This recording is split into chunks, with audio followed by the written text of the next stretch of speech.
छोडेर जाने मान्छेलाई र मरेर जाने मान्छेलाई फेरि आफ्नो बनाउँछु अनि जिउँदो बनाउँछु भन्न त भरम मात्रै छ।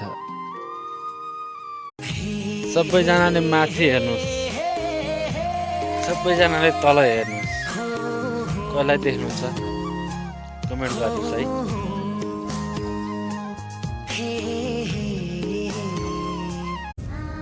जिउँदो हुँदा कसैको प्यारो नभएको मान्छे हुँ म,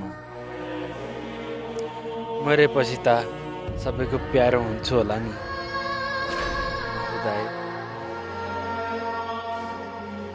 हिँडिरहेको पाइला पछाडि सारेर त्यही पाइलामा मिलाउँछु भनेर कहाँ मिल्छ र?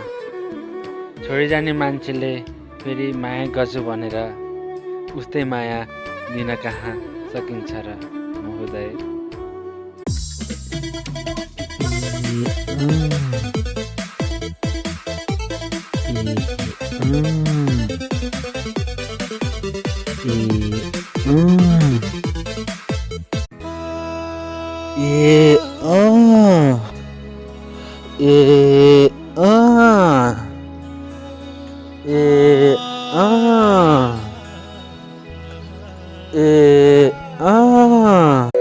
मेरो प्यारो बहिनी हिमाल चाहिँ हाँसिरहनु,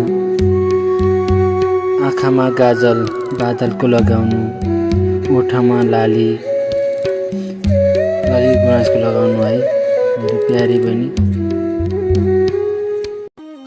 चुडेको डोरो र छुटेको माया एकै हो, जोडिनु त जोडिन्छ तर पहिलाको जस्तै हुँदैन नि महोदय।